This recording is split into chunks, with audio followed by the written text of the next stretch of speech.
दरभंगा के राज परिसर में स्थित डॉक्टर नागेंद्र झा स्टेडियम में राजकुमार शुभेश्वर सिंह की जयंती पर फुटबॉल टूर्नामेंट 2025 का हुआ शुभारंभ। गुरुवार को दिन के 11:30 बजे दरभंगा के राज परिसर में स्थित राजकुमार शुभेश्वर सिंह की 79वीं जयंती के अवसर पर फुटबॉल टूर्नामेंट 2025 का शुभारंभ किया गया। बता दें कि यह फुटबॉल टूर्नामेंट 20 फरवरी से लेकर 23 फरवरी तक चलेगी, जिसमें 4 जिलों की टीम भाग ले रही है। इसमें दरभंगा, मधुबनी, बेगूसराय और समस्तीपुर की टीमें शामिल होंगी। तो वहीं इस टूर्नामेंट का उद्घाटन दरभंगा जिलाधिकारी राजीव रोशन के द्वारा दीप प्रज्वलित कर एवं राजकुमार शुभेश्वर सिंह के तस्वीर पर पुष्प अर्पित कर किया। तो वहीं इस टूर्नामेंट में विशिष्ट अतिथि के रूप में डीएमसी की प्राचार्य डॉक्टर अलका झा, सम्मानित अतिथि के रूप में WIT के पूर्व निदेशक प्रोफेसर लाल मोहन झा, डॉक्टर रमन कुमार वर्मा एवं प्रोफेसर हेमपति झा थे। तो वहीं राजकुमार शुभेश्वर सिंह फुटबॉल टूर्नामेंट 2025 की अध्यक्षता महाराजा कामेश्वर सिंह चैरिटेबल ट्रस्ट के ट्रस्टी कुमार राजेश्वर सिंह ने की। आए अतिथि को कुमार कपिलेश्वर सिंह के द्वारा पाग, चादर, बुके एवं मेमेंटो देकर सम्मानित किया गया। तो वहीं जिलाधिकारी मौजूद खिलाड़ियों से मुलाकात की और उन्हें शुभकामनाएं भी प्रेषित की। तो वहीं फुटबॉल टूर्नामेंट के अवसर पर टूर्नामेंट के सचिव अमन सिंह, प्रेसिडेंट डॉक्टर संतोष कुमार, अमरकांत झा, आशुतोष दत्ता, रमेश चंद्र झा, सत्यम सिंह, राजीव प्रकाश मधुकर, प्रियांशु झा सहित कई लोग मौजूद थे। आइए सीधे सुनाते हैं क्या कुछ कहते हैं टूर्नामेंट के बारे में मौजूद लोग मीडिया को। लिए गर्व की बात है।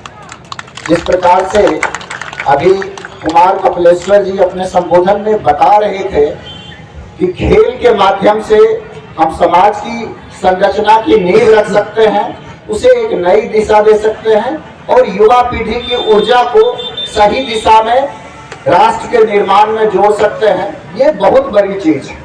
आप देखेंगे कि जो देश विकास के मार्ग पर अग्रसर होता है, वहाँ के युवा, वहाँ के खिलाड़ी अंतर्राष्ट्रीय पटल पे अपनी प्रतिभा का परचम लहराते हैं। और ये एक छोटी शुरुआत एक दिन खेल के जगत में अंतर्राष्ट्रीय पटल पे बड़ा नाम बनकर उभरेगी, इस बात का मुझे पूरा विश्वास है। और मैं इस बात के लिए राज परिवार के राजेश कुमार राजेश्वर सिंह जी, कुमार कपिलेश्वर सिंह जी और जो जितने लोग उस ट्रस्ट से जुड़े हुए हैं, जिन्होंने इस संकल्पना को मूर्त रूप दिया है, एक नई पहचान दी है, मैं उन सबको मिथिला के क्षेत्र से, मिथिला क्षेत्र की ओर से, दरभंगा जिला के सभी लोगों की ओर से, नागरिकों की ओर से हृदय से धन्यवाद देना चाहता हूँ। इस प्रकार की सोच ही समाज को, देश को, राज्य को आगे ले जाने में सहयोगी सिद्ध होती है, सार्थक सिद्ध होती है।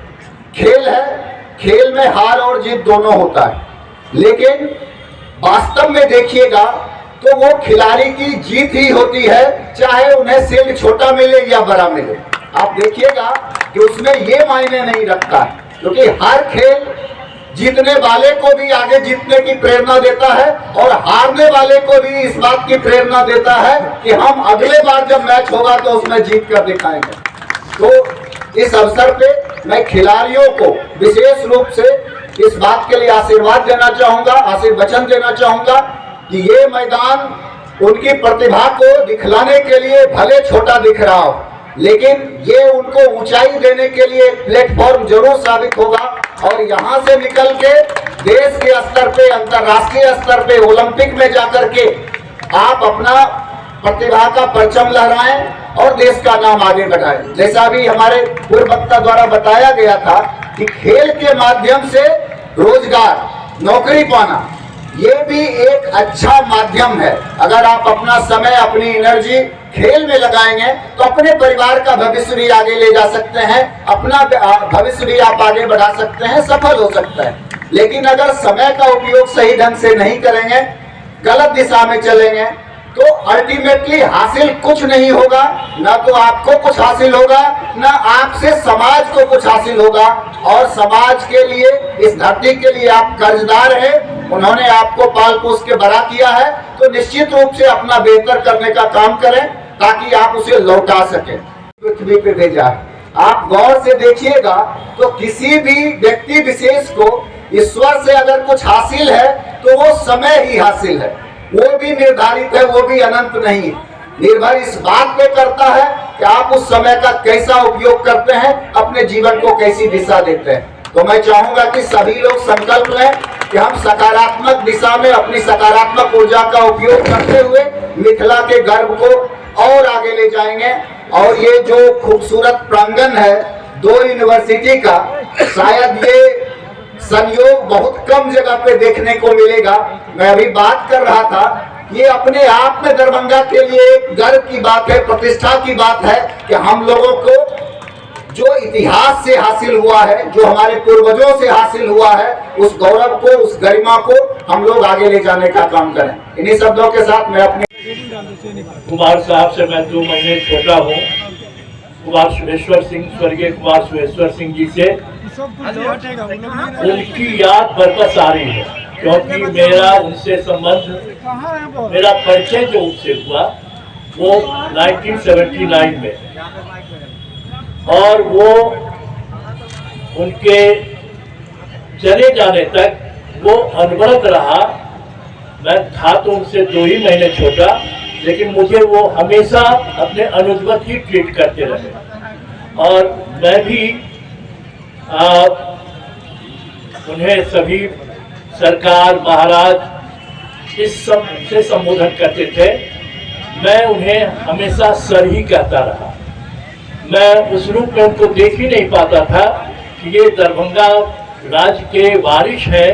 उसी तरह से मेरे लिए वो एक बड़े भाई, एक शिक्षक, मैं खुद शिक्षक था, लेकिन मुझे बार बार कई जगहों पर लगता था कि ये मेरे शिक्षक हैं। जब वो मेरा संपर्क हुआ तो उनके संघर्ष का वह उत्कर्ष था। उत्कर्ष मैं इसलिए कह रहा हूँ कि संघर्ष में उन्हें मजा आता था, उन्हें लगता था। और वहाँ वो जो राज परिवार का या राजा का एक गुण होता है नैसर्गिक कि मैं योद्धा हूँ, वह योद्धा उनके भीतर हमेशा से प्रखर रहता था। और वह उस समय के जो सबसे बड़ी यहाँ की सत्ता थी, ताकत थी, उससे लड़ रहे थे। और उस लड़ने में कभी भी उनके मुंह पर या उनके चेहरे पर कोई शिकन नहीं आई थी। दिन भर वो युद्ध चलता था। कई बार ऐसा हुआ, उस समय का जो सबसे प्रख्यात यहाँ के अखबार थे, जो राज दरभंगा का था, इंडियन नेशन, आर्यावर्त, मिथिला मिहिर, उसको तहस नहस करने की कोशिश की जाती थी। पुलिस का रोड, ये रेप, वो रेप। लेकिन जब शाम में हम लोग, मुझे बुलाया जाता था, मिलते थे, तो उनका एक दूसरा जुनून सामने आता था, खेल। शाम में वो सब कुछ भूलकर उस खेल में मगन रहते थे। कभी क्रिकेट में, कभी मुझे लगता है टेनिस का एक पार तो मैं देख नहीं पाता था, लेकिन उनके जोर जोर से बोलने की आवाज़ में सुनता रहता था, ड्राइंग रूम में या बाहर। दरभंगा का तो हिस्ट्री रहा है, हर एक क्षेत्र में उनका योगदान रहा है, स्पेशली सब हर एक क्षेत्र में। स्पोर्ट्स में जैसे मेरे ग्रैंडफादर थे राजा बहादुर विश्वेश्वर सिंह, वो पोलो के बहुत अच्छे खिलाड़ी थे, और जो इंडियन फुटबॉल फेडरेशन के वो सचिव रहे थे। यहीं से इनफैक्ट इसी ग्राउंड से ऑल इंडिया फुटबॉल फेडरेशन का आरंभ हुआ, और फिर वही परंपरा हमारे पिताजी स्वर्गीय राजकुमार सुहेश्वर सिंह जी ने चलाया।